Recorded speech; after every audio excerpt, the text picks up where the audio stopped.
Hello everyone, welcome to Odia channel. ଆମେ ଏଠି ଆଜି ପଢିବା activity 7.3. Let us find out. Question: These activities should be carried out under the supervision of a teacher or an adult. तमे जे कोनोसी teacher किंबा adult को under supervision रे तुमको एक activity करिवार अछि. So take a 500 ml beaker, half filled with water and shown in figure 7.5a. With the help of a straw, place a grain of potassium permanganate at the center of the beaker base. Place a candle right below the center of the base of the beaker. तो सेठी fast कहउछंती तुमको 500 ml रो beaker नबो ताको आधा पानी fill कर दबो then कोन कहउची जे potassium permanganate को तुमको गोटे स्ट्रॉ सहायता रे तुमको beaker रो मझी रे नै कि रखिबार अछि देन कहउची तमे beaker रो बेस रे ता तळे तुमको गोटे कैंडल टे जळेइबो जेमति तमे ऊपर देखि पारथबो एठी फिगर रे देखो एठी तो फिगर देखुथिबो एठी तमरो कोन करा हेची एटा तमरो बिकर अटे तो बिकर रे तमरो इची आधा एतिको पानी फिल हेची ता तळे गोटे कैंडल टे प्लेस करा जायची कि नै तो ए जिंसटा देखिबो देन हम देखिबा एठी ऑब्जर्व करबा वेट ए मिनिट ये तुम देखि पारथबो एजी स्ट्रॉ अछि ए स्ट्रॉ सहायता रे तमरे कोन करबो ए तळु ए जो बिकर रो तळे एठी तमे रखिबार अछि potassium permanganate okay then observe the movement of the colour stick in the water as you supply heat a streak of color start moving up and then coming down from the side 7.5 big picture को देखो सेठी कहउछंती जे जेतेले आमे कोन करछे ना एठी candle जळौचे candle जळेबा time रे तमरे जो colour stake तमरो बाहरुची माने से जो पोटेशियम परमैंगनेट रो तमरो कलर स्टेक कहले जो एमती कलर टा ऊपर को गार हेगी बाहर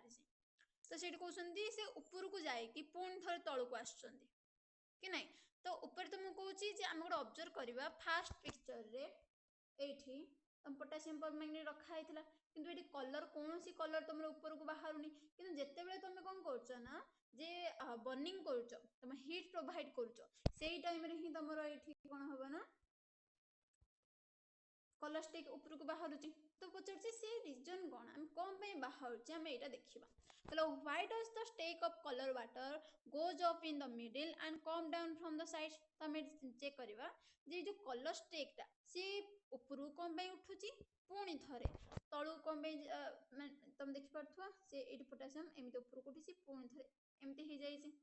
कि नै तो से कोइ तुम ऊपर को उठी कि पुणी थरे डाउन को कोन पे आसुची से रीजन एठी देखिबा so कहउची the water at the bottom of the beaker get heated up and become heat तुम देखि परतो जे कैंडल जळा हैची कैंडल ले ठीक से कोन करथबो ता मझी को से हीट दउथबो कोडर बिकर मझी को से हीट प्रोवाइड करथबो तो हीट रो जेहेतु बॉटम को से कोन कला हीट प्रोवाइड कला तो एई आखपखे एरिया तिको कोन हेजिवो गरम हेजिवो तो से बिकर रो कोन हेजिवो से तळतिको गरम हेजिवो सेति बेंगले the water at the bottom of the beaker तो बिकर रो जो तळ पार्ट रे जो वाटर अछि सेई पार्ट तिको तुम गरम हेजिवो तापर कोन कहउची and become hot it's expand become lighter and arise तापर से जागा से पानी तिको तुम गरम हे गले तो जो वाटर रो तुम सब वाटर तुमर कोन हे थाने तार मॉलिक्यूल गुडा कम तुमर कोन होबे ना एक्सपैंड हे जेबे देन से कोन हे जेबे लाइटर हे जेबे ऊपर को उठिया को लागिबे तो तुम देखिबो प्राय तुम देखिथिबो कोठी से हम पानी गरम करबा तो पानी गरम कला बेल को तुमने बबल्स उठी थाए कि नै तो ठीक तुम देखिबो जोटी तुम जो तळे गैस लाग से बेस रु ही तुमरो पानी फुटका बाहर थाए एठी मध्ये सेही एका प्रकार रो ही माने एक्टिविटी ही हेची तो Kochi the water on the sides of the beaker is comparably cooler and heavier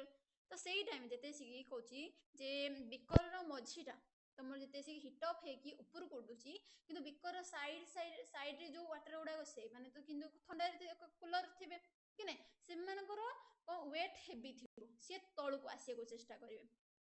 कि नै तो से देन कोन कहउची and come down to take the place of the rise water जो वाटर उडा गरम हे कि ऊपर को उठी जाईची सेही जागा को हत्यार करिया पई एमाने कोन करिवे ठंडा पानी उडा से जागा को आसीबे हेरी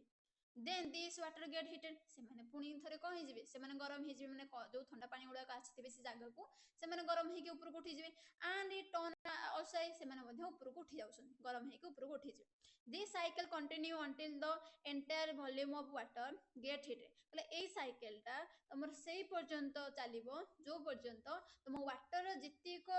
ପାଣି ଅଛି ସବୁତିକ ନ ଗରମ ହେଇଛନ୍ତି in this case the entire volume of water get heated through the actual movement of water particle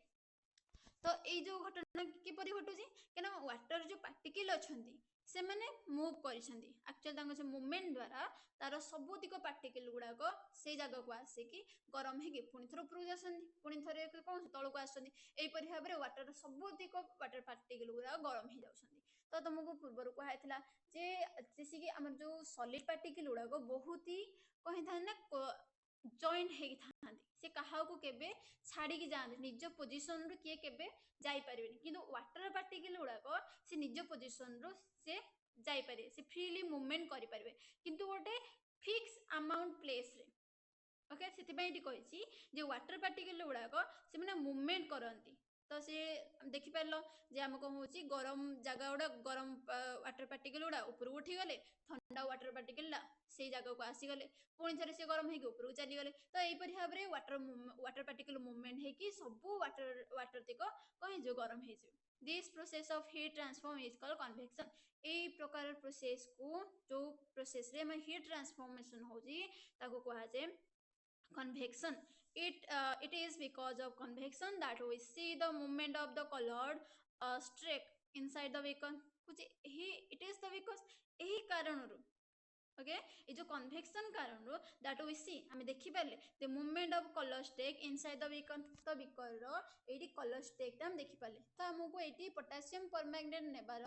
region होची जे आम एक्चुअली देखिपर जे कलरटा आमको भिजिबल हो आखि को देखा जाऊँगी बोली आमको ये निगला गोटे पोटासियम परमैंगनेट एक्चुअली तो मो वाटर तो सेमती सब गरम होता है कि आम वाटर मुवमेंट को देखी पार न था से पोटासियम परमैंगनेट को नि आम देखिपारे जे कोपरी भाव में कन्वेक्शन जो तुम वाटरटा हिटेड हो okay Thus, we can conclude that water like air get heated or by the process of convection. Here, heat transfer takes place by the actual movement of particle of liquid and gases from one place to another. तो ये कहूँ ये आम conclude पाइले जे कौन water like air get heated तो air जेपरी heated हेकी तमर ऊपर लाइट वेट हेकी ऊपर को उठी जाए से परि भाव में वाटर मध्य गरम हैला परे तार वेट कमी जाए आ से ऊपर को उठी जाए ओके देन कौन कहूँ get heated up by the process of convection तो एयर जेपरी कौन होता है ना वेट ए मिनिट तो लेट्स स्टार्ट अगेन देखिए तो क्वेश्चन कौन कहूँ thus we can conclude that water like air get heated or by process of convection here heat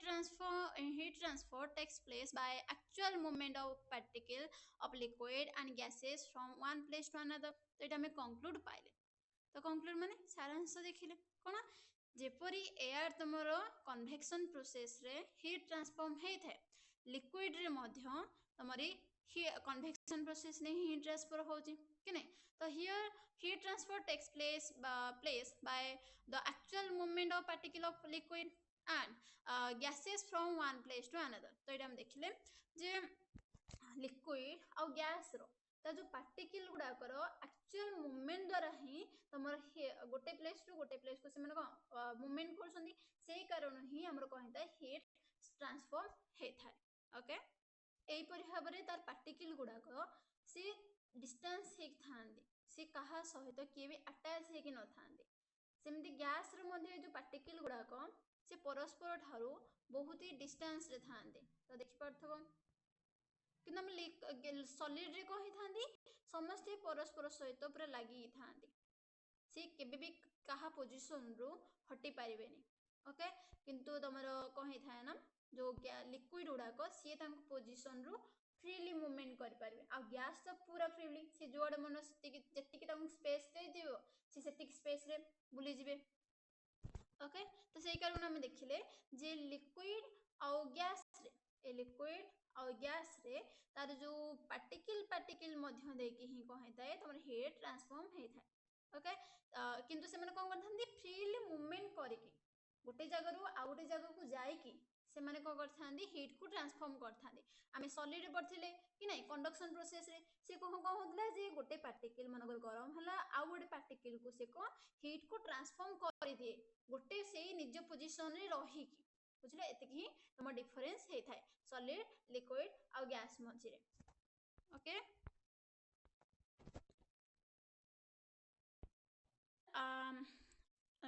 land and sea breeze तो लैंड सी ब्रिज कौन आम ए देखा okay तो Palden shares his experience of visiting a beach in Kerala during winter vacation and say during the day the sand or soil near the beach is hotter than the water in sea.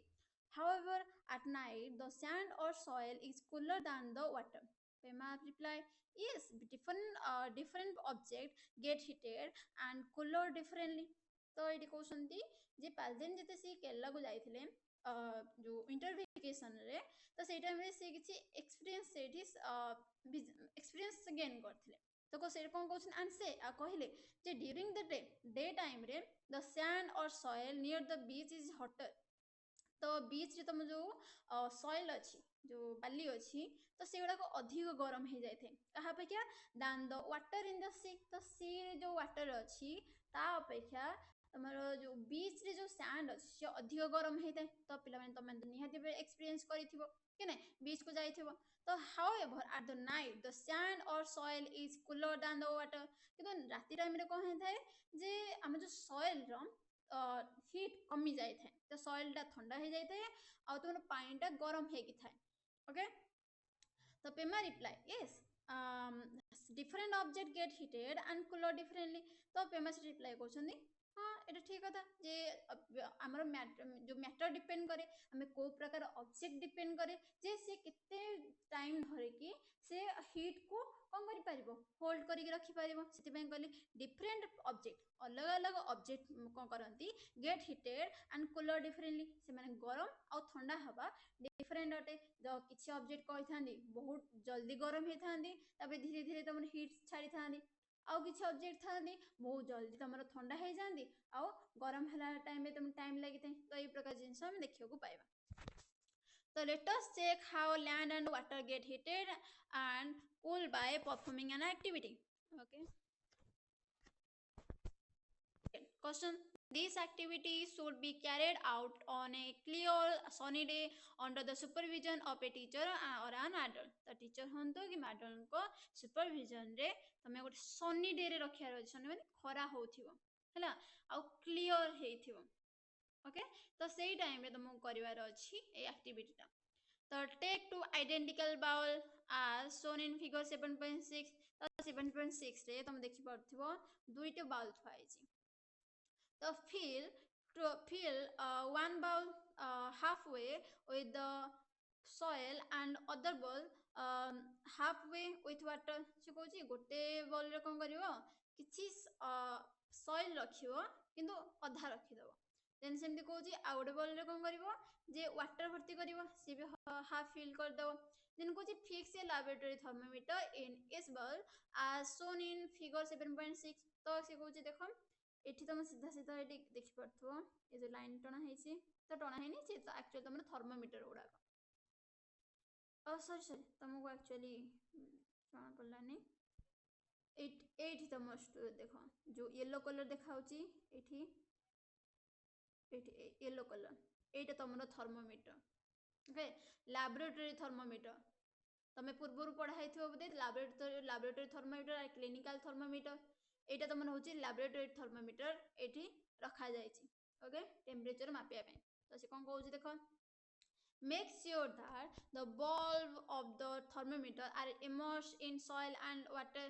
and don't touch the bottom or the side of the bulb तो कौन कहउछि जे laboratory thermometer को हमें किपर रखिबा जेमिति कि laboratory thermometer जो bulb थाए तो bulb टा जेमिति तमरो को हबो जे सॉइल भिते सॉइल किबा वाटर रे भलो हबे इमर्स हबो इमर्स माने बुडी की रहइबो and do not touch the bottom or the side of the bowl. ଆଉ କହୁଛି जो bowl ଥାଏ तार side को किंबा तार तळु को जेमिति touch करिवनी. Okay, then कहुची place the set in the sunlight. ताको हमें कौन करिवा sunlight रे रखी देबा. जे किछि टाइम रखिबा ता temperature मापिबो. Then measure the temperature of the soil and water every 5 minutes and record the data in table 7.4. से कौन को आम कौन करवा मेजर करवा soil आ water रे केते टेम्परेचर तमरो रहुची पर 5 मिनिट हला 5 मिनिट को थरे आम देखिबा soil रे केते टेम्परेचर होची water रो किपरि टेम्परेचर होची ताको हम एठी ए टेबल रे रिकॉर्ड कर दबा. देन हम देखिबा पढ़िया study the rise in the temperature of soil and water. सेठी कहले जते हम जो soil और water रो टेम्परेचर रो केते राइज होची ताको हम स्टडी करबा. Okay, so did the temperature rise by same amount for both the soil and the water at the same time? से तबे कोची क्वेश्चन करची जे did the temperature rise by same amount. तो soil रे जति के amount रो तमरो temperature बढ़ी थिबो तो वाटर रे मध्ये से सेति टेम्परेचर बढ़ी थिबो कि सेम टाइम मन कर से कोची हमर एठी कहबा फर्स्ट टाइम रे तमगर कोची हमर 0 तो सब हम 0 ही रही थिबो किंतु जति से 5 मिनिट हे जियो मन कर तमर soil टेम्परेचर 10 हेथिबो तार कोन कोची वाटर रे मध्ये 10 हेथिबो कि ना तमर वाटर रो टेम्परेचर धीरे धीरे हे थाए. ओके, तो जते से तुम soil टेम्परेचर 10 डिग्री सेल्सियस हेथिबो तो वाटर रो टेम्परेचर कम थिबो हे पारे 5 डिग्री हे पारे 3 डिग्री हे पारे. ओके, तापर से कोन कहूची जे से क्वेश्चन कला तुम know the temperature rise by the same amount for both the soil and the water at the same time. Okay, ता रीजन लिखि दबो काइना तमरो soil हीट को बहुत जल्दी अब्जॉर्ब कर दे थाए कहा पे क्या तमरो लिक्विड अपेक्षा वाटर ता तमे धीरे धीरे वाटर को अब्जॉर्ब सॉरी हीट को अब्जॉर्ब करथे से कारण रो तमरो soil ता जल्दी गरम हे जिवो कहा अपेक्षा वाटर अपेक्षा. then if not which one get heated first जदी न तले कोडा तमर हीटेड हेतिबो कोडा एबे तुम कहल ना हीट सॉरी soil तमरो बहुत जल्दी गरम हेतो आ तारो टेम्परेचर बढ़ी जाइथिबो. then how much was the rise in temperature of the soil and the water in 20 minutes. से को 20 मिनिट परे तमर soil आ water रो टेम्परेचर केते बढ़ी थिबो. तो देखो after 20 minutes you will find that the temperature of the soil rise more than that of water. This indicate that the soil heats of faster than water. तो से कहउसंदी जे 20 minute परे तते देखिबो तुमे सेते सिकी जानि पारिबो the temperature of soil rise more than the water. तो water अपेक्षा soil रो टेम्परेचर अधिक हेथिबो. Okay, this indicate that the soil heats up faster than water. तो एठु तमे इंडिकेट पाइलो पाइथु तमे जानि पाइलो जे हमरो soil ता अधिक माने जल्दी हीट हे जाय थाए कहा अपेक्षा वाटर अपेक्षा. then does the soil also cold faster than water. ताबे से क्वेश्चन कोची ते soil ताले कोन जल्दी ठंडा हे जाय कि वाटर अपेक्षा. after letting the soil and water get heated bring the set of indoor and let it cool for 20 minutes. कहला से सेटअप को कोन करिवो घर भीतर को आने बारी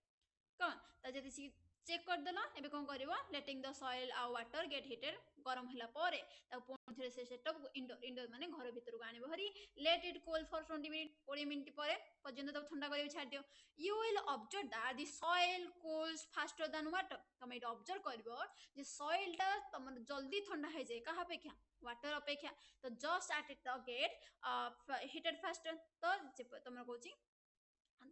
जो परि भाबरे तमर कोन हेतिला soil ता जत्ते जल्दी गरम हेतिला सेते जल्दी से कोन हे जो ठंडा मध हे गला. ओके, एथरा हम ऑब्जर्व देखिले जे soil ता जत्ते जल्दी गरम होची सेते जल्दी ठंडा होची. ता ऑपोजिट हमें कहि परिया वाटर ता जत्ते धीरे धीरे गरम होची तमे सेते मान जो ठंडा हवा टाइम मिलो मध्ये सेते ताको टाइम लागियो जे धीरे धीरे ठंडा हबो. ओके, से जिनसडा हम एठी अप्लाई करिबा. तो people live in coastal area experience an interesting phenomena caused by the heating and cooling of land and water at different rate. As the land get heated faster than water during the day, it causes warm air above the land to rise. This causes cooler air to move from the sea towards the land. This movement of the cooler air from the sea to land is called sea breeze. Hence, in hot place, sea breeze relieved people from the heat. That is why window of the houses in coastal area are placed facing the sea. तो कौन कहूँ जे people live in coastal जो समुद्र cool अंचल जो लोक मैंने रही था से एरिया जो लोक मैंने रही था से मैंने गोटे इंटरेस्टिंग फेनोमेना एक्सपीरियंस करता माने गोटे इंटरेस्टिंग गले आम गोटे घटना एमती गोटे घटना देखते जे बहुत इंटरेस्टिंग अटे तो आम देखा cause karanam by the heating and cooling of land and water at different rates तो ये जो इंटरेस्टिंग फेनोमेना को कारण होची कारण जो लैंड और वाटर टा तमर जो कूलिंग और हीट होची पुन डिफरेंट रेट रे तम देखिलो ना जे हमर सॉइल टा जल्दी गरम होला बेल को तमर कौन हेथे वाटर टा धीरे धीरे गरम होता है दिन टाइम रे किंतु नाइट रे कौन होता है तुम सॉइल टा ठंडा हो गला टाइम रे तुम जो सी से धीरे धीरे ठंडा होता है तो यही कारण रु तुम जो डिफरेंट फिनोमेना गोटे इंटरेस्टिंग फिनोमेना हमें देखिए पाइबा ओके देख दीजिए आज द लैंड गेट हिटेड तुम जैसे लैंड टा गरम हम फास्टर देन वाटर वाटर ठू अधिक भाव में ड्यूरिंग द डे टाइम रे it causes warm air above the land to rise तो तुम ऊपर पढ़ी कि नहीं जिते सिकी आमर एयर टा गरम हो जाए सी कौन हो सी लाइट हो सी स्प्रेड होगा चेष्टा कर सी धीरे धीरे ऊपर को उठी तो ये मत से जिनस कहे it cause warm air above the land to rise तो से तुम देखी पार्थ ए साइड जो वार्म एयर सूर्य लाइट पड़ुची तो यही अंचल जी तुम एयर गुड़ा थी से मैंने कौन हो गरम होगी सी ऊपर को उठा लगे है तो से कौन एक कथा सी कहला जे जो एयर अच्छी जो लैंड रे एयर अच्छी से गुड़ा गरम हो देन ऊपर को उठी जाए this cause cooler air to move from the sea towards the land तो से कारण से कहूँ तुम कहला तुम देखी पार्थ ये वार्म एयर ऊपर को उठी जाइए तापर जो कूलर एयर जो सी रे तुम जो कूलर एयर थी सी तुम लैंड आड़ को आसीज कवर करने तो कहला this cause cooler air to move from sea towards the land तो जते से कि तुम सी रु तुम कूलर एयर टा लैंड को आसीबो this movement of cooler air from the sea to the land is called sea breeze तो एही मूवमेंट को जते तुम कूलर एयर टा सी ठारू लैंड को आसीबो ए जो मूवमेंट होची आको तुमको सी ब्रीज कहूची तो शॉर्टली तुम मन रखिदेव जदि सी आड़ू तुम कौन आसीबो पवन आसीबो कुआड़ को लैंड आड़ को ताको हमें सी ब्रीज कहबा एटा को टाइम रे हेथाय दिन टाइम रे हेथाय okay hence in hot place sea breeze rely from the heat that is why window of the house in coastal area are placed facing the sea तो कहूँ hence तेणु करी in hot place जो तुम गरम place थाए sea breeze rely from the heat तो से कहूँ सी ब्रीज कौन होता है सी मैंने रिलाइव दे था शांति दे था ठंडा पवन आसी तुम कहूँ तुम सी अच्छी तो ये तुम गोटे पवन आसीज कौटी की लैंड को तो लैंड को ये आसो आमको गरम हो तो ठंडा पवन आसो चिल लगे कि नहीं फ्रेश लगे तो ये कथा कहूँ then that is why a कारण window of the house in coastal area place facing the sea तुम देखी पार ए विंड रो सॉरी ए हाउस रो विंड गुड़ाक तुम कौन है सी आड़ को फेस होगी अच्छी देन एट द नाइट तो राति टाइम रे कौन होची द प्रोसेस रिवर्स से प्रोसेसटा रिवर्स हो जाउची रिवर्स माने उल्टा हो जाउची in the absence of sunlight तो सनलाइट चली गले कि नहीं तो सनलाइट एब्सेंस रे द लैंड कोल्ड डाउन तो लैंड कौन हो ठंडा हो आम ऊपर देखिले जे सॉइल कौन होता ना बहुत जल्दी हीट को कौन करथाय छाड़ी दे था तो से सॉइल बहुत जल्दी ठंडा हो जाए faster than the water in the sea आ सी रे से कौन करता है गरम को होल्ड करके रखता है हीट को होल्ड करके रखता है से गरम थाए तो राति टाइम रे कौन थाए लैंड टा ठंडा हो गला आउ सी टा तुम गरम हो गला as a result ए कारण कहूँ the air above the sea is warmer and riser तो तुम कहूँ ये तुम सी ऊपर जी एयर थी से माने गरम हो गरम होकर से ऊपर को उठी उठिकी आसले कौड़ को सॉरी सॉरी सी कौन होला वार्म एयर ऊपर उठी गले आउ तुम ये कहूँ जे लैंड रे तुम जीक जो जेहेतु एयरटा तुम सॉरी सॉइल तुम ठंडा हो जाए तो कोल एयरटा तुम आसीज कौन को वार्म सॉरी वार्म एयर को तो वार्म एयर से ऊपर को उठी जाइए से टाइम रे कोल्ड एयरटा तुम समुद्र आड़ को आसब ओके कौन cooler air from the land then move towards the sea तो ये कूलर एयरटा से कौन हम सी आड़ को मूव कर तो क्रिएटिंग ए लैंड ब्रिज आपको लैंड ब्रिज कहला आपको तुम मन रख जो एयर तुम कौन होता है ना लैंड रु तुम जीव कौड़ को सी आड़ को आम कह लैंड ब्रिज এটা কোন টাইমে হইଥାଏ নাইট টাইমে হইଥାଏ ওকে the people live near the seashore experience that the direction of the wind reverse in the day and night ଆଉ जो माने seashore पाखे रहउथबे जो माने नदी को सॉरी समुद्र कूले रहउथ समुद्र कूल हो जे कोनस तमे वाटर रिसोर्स पाखरे लोक माने थांदु सेई पाखरे लोक माने निहाती भाबरे ए सब एक्सपीरियंस गेन करूथिबे तो eight कहूची those people live near the seashore experience the direction of the wind reverse in day and night तो डे आ नाइट रे किपरि एयर रो तार रिवर्स हे थे तो दिन टाइम रे कोन होची जे हमर तो वेट नीट हम कोन देखिले जे डे टाइम रे कोन होची ना तुम्हारी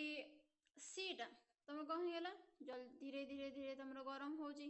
तो से कौन होची तुम सी रु लैंड आड़ को आसला राति कौन होची लैंड रु सी आड़ को जाउची ए जो डे और नाइट रे तुम विंडटा रिवर्स होची ए सब तुम सी शोर रे थिबा लोक माने ही एक्सपीरियंस करि पाउछन कि नहीं देन एटा हम टॉपिक शेष होला थैंक यू।